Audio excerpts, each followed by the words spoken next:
मिस्र में सैकड़ों सालों से इसराइलियों की संख्या बढ़ती जा रही थी। यूसुफ और उसके भाइयों के समय में वे मिस्र में बस गए थे, लेकिन समय के साथ मिस्र का राजा बदल गया।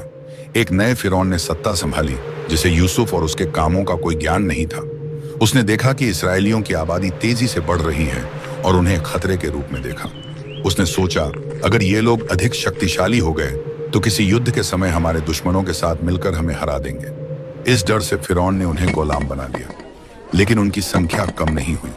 अंत में उसने एक क्रूर आदेश दिया कि हर नवजात इजरायली लड़के को नील नदी में फेंक दिया जाए। ऐसे कठिन समय में एक लेवी परिवार में एक लड़का पैदा हुआ। उसकी मां ने जैसे ही उसे देखा, उसे छिपाने का फैसला किया। 3 महीने तक उन्होंने उसे छिपाए रखा, लेकिन जब और छिपाना संभव नहीं हुआ तो उसकी मां ने एक टोकरी बनाई, उसे गारे और डामर से सील करके जलरोधी बनाया और उसमें अपने बच्चे को रखकर नील नदी के किनारे झाड़ियों में छोड़ दिया। बच्चे की बड़ी बहन मिरियम दूर से देखती रही।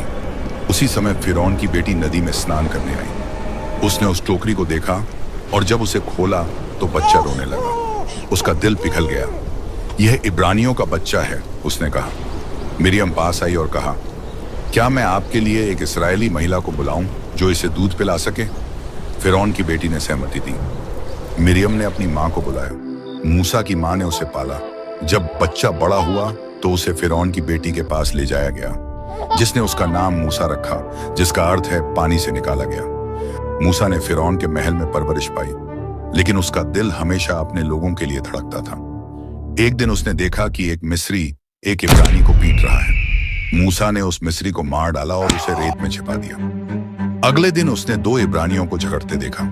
जब उसने उन्हें शांति बनाने के लिए कहा तो उन्होंने ताना मारा, क्या तुम हमें भी मार डालोगे जैसे उस मिस्री को मारा? मूसा को डर लगने लगा कि उसकी हरकत का पता चल गया है। फिरौन को जब यह बात पता चली तो वह मूसा को मारने की योजना बनाने लगा। मूसा डरकर मिद्यान देश भाग गया। वहां उसने यित्रो नामक पुजारी की बेटियों को कुएं पर परेशान होते देखा और उनकी मदद की। इसके बदले में यित्रो ने मूसा को अपने घर में जगह दी और बाद में अपनी बेटी सिप्पोरा का विवाह उससे कर दिया। मिद्यान में एक दिन मूसा भेड़ों को चराते हुए होरेब पर्वत पर पहुंचा। वहां उसने एक अद्भुत दृश्य देखा। एक झाड़ी जल रही थी, लेकिन भस्म नहीं हो रही थी। वह देखने के लिए पास गया। तभी परमेश्वर ने उसे पुकारा, मूसा, मूसा। परमेश्वर ने कहा, पास मत आओ, अपने पैरों से जूते उतारो, क्योंकि यह स्थान पवित्र भूमि है। मैंने अपने लोगों का दुख देखा है। मैं चाहता हूं कि तुम मिस्र जाओ और फिरौन से कहो कि मेरे लोगों को आजाद करे। मूसा डर गया। उसने कहा, मैं कौन हूं जो यह काम कर सकूं? लेकिन परमेश्वर ने उसे आश्वासन दिया, मैं तुम्हारे साथ हूं। मूसा और उसका भाई हारून मिस्र लौटे और फिरौन से कहा, परमेश्वर कहता है, मेरे लोगों को जाने दो। लेकिन फिरौन ने उनकी बात नहीं मानी। परमेश्वर ने मिस्र पर 10 विपत्तियां भेजी। पहली, नील नदी का पानी खून में बदल गया। दूसरी, मेंढकों की भरमार हो गई। तीसरी, जूं ने पूरे देश को घेर लिया। चौथी, मक्खियों का प्रकोप हुआ। 5वीं, मिस्र के पशु मर गए। 6वीं, फोड़े फूंसी उठने लगी। 7वीं, ओलों की भारी बारिश हुई। 8वीं, टिड्डियों ने फसलें बर्बाद कर दी। 9वीं, 3 दिनों तक घना अंधकार छाया रहा। जब परमेश्वर ने मिस्र के फिरौन को 10वीं विपत्ति भेजने का फैसला किया तो उन्होंने मूसा से कहा कि इस्राएलियों से कहो, एक निर्दोष मेमने का खून लेकर अपने घर के दरवाजे के चौखट पर लगाओ। जब मृत्यु का दूत मिस्र में घूमेगा तो वह इस निशान को देखकर तुम्हारे घरों को छोड़ देगा। इस्राएलियों ने परमेश्वर की आज्ञा का पालन किया। उन्होंने मेमने का खून अपने दरवाजे पर लगाया। दूत मिस्र में घूमा तो उसने इस चिन्ह को देखा और इस्राएलियों के घरों को छोड़ दिया। इस तरह इस्राएली बच्चों की जान बच गई, जबकि मिस्र के सभी प्रथम जात मर गए, जिसमें फिरौन का इकलौता पुत्र भी शामिल था। इस्राएलियों ने विश्वास रखा और परमेश्वर की आज्ञा का पालन किया, जिसके कारण वे इस भयानक विपत्ति से बच गए। अंततः फिरौन ने हार मान ली और इस्राएलियों को जाने दिया। मिस्र से निकलने के बाद फिरौन ने फिर से इस्राएलियों का पीछा किया। जब वे लाल सागर के किनारे पहुंचे तो मूसा ने परमेश्वर से प्रार्थना की। परमेश्वर ने सागर को विभाजित कर दिया और इस्राएली सूखी भूमि पर चलकर पार हो गए। मिस्र की सेना ने उनका पीछा किया, लेकिन सागर का पानी लौट आया और उनकी सेना डूब गई। जब इस्राएली लाल समुद्र पार करके माराह पहुंचे तो उनके पास पीने के लिए पानी नहीं था। वहां जो पानी था वह बहुत कड़वा था, इसीलिए उस जगह का नाम माराह पड़ा, जिसका अर्थ है कड़वा। लोग प्यास से तड़पने लगे और मूसा से शिकायत की। मूसा ने परमेश्वर से प्रार्थना की और परमेश्वर ने एक लकड़ी दिखाई। जब मूसा ने वह लकड़ी पानी में डाली तो पानी मीठा हो गया और इसराइलियों ने अपनी प्यास बुझाई। मर्रा से आगे बढ़ने पर इसराइली सिन के जंगल में पहुंचे। वहां भोजन की कमी हो गई और लोग मूसा और हारून से शिकायत करने लगे। उन्होंने कहा, हम मिस्र में रहते हुए मरे होते, कम से कम वहां हमें खाने को रोटी और मांस मिलता था। परमेश्वर ने उनकी भूख मिटाने के लिए आकाश से मन्ना बरसाया। मन्ना सफेद रंग का और स्वाद में मधु के समान था। शाम को परमेश्वर ने बटेर भेजी, जिन्हें इसराइलियों ने पकाया और खाया। सिन के जंगल से रेफिदीम तक की यात्रा में फिर से पानी की समस्या खड़ी हो गई। प्यास से बेहाल लोग मूसा से झगड़ने लगे। मूसा ने परमेश्वर से मदद मांगी। परमेश्वर ने मूसा को एक चट्टान पर छड़ी मारने का निर्देश दिया।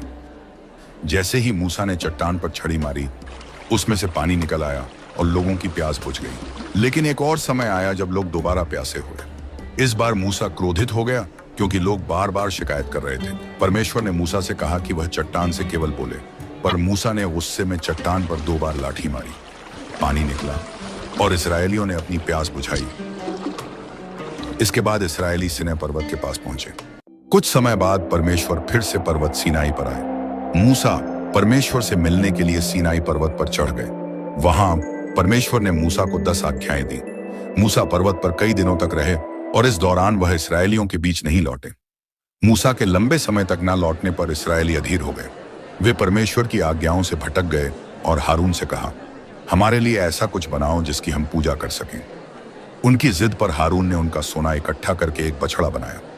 इसराइलियों ने उस सोने के बछड़े की पूजा शुरू कर दी, जैसे वह उनका परमेश्वर हो। जब मूसा पर्वत से नीचे उतरे और यह देखा तो उनका हृदय दुख और क्रोध से भर गया।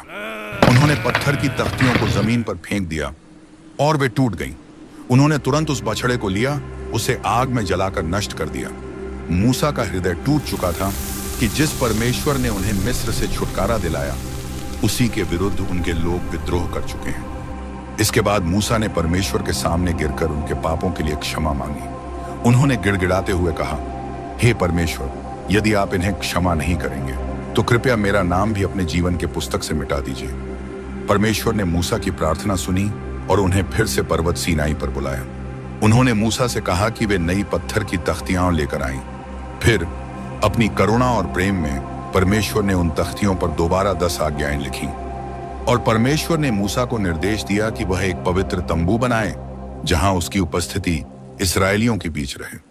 तंबू को पवित्र रूप से सजाया गया और परमेश्वर की महिमा वहां दिखाई देने लगी। कुछ समय बाद जब इजरायली कनान की सीमा पर पहुंचे तो मूसा ने 12 लोगों को देश की जासूसी के लिए भेजा।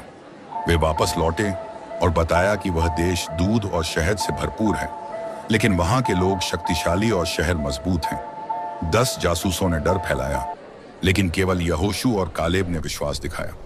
लोगों के विश्वासघात के कारण परमेश्वर ने उन्हें 40 वर्षों तक जंगल में भटकने का दंड दिया। जब वे कनान देश के प्रवेश द्वार पर पहुंचे तो मूसा ने अपने उत्तराधिकारी यहोशू को हिम्मत और विश्वास का संदेश दिया। डरो मत, परमेश्वर स्वयं तुम्हारे साथ चलेगा और तुम्हें विजय दिलाएगा। परमेश्वर ने मूसा को पर्वत नब्बो पर बुलाया और वहां से कनान देश दिखाया, लेकिन आज्ञा और उल्लंघन के कारण उसे उसमें प्रवेश की अनुमति नहीं दी। उसने चट्टान से बातें करने के बजाय गुस्से में लाठी मारी थी, जिससे परमेश्वर की महिमा पूरी तरह प्रकट नहीं हुई। 120 वर्ष की आयु में मूसा ने अपनी आत्मा परमेश्वर को सौंप दी और परमेश्वर ने स्वयं उसे मोआब में दफनाया। इसराइलियों ने 30 दिन शोक मनाया और यहोशू ने नेतृत्व संभालकर परमेश्वर की योजना को आगे बढ़ाया। मूसा का जीवन समाप्त हुआ, लेकिन उसकी शिक्षा और आज्ञाओं का पालन करने की विरासत जीवित रही।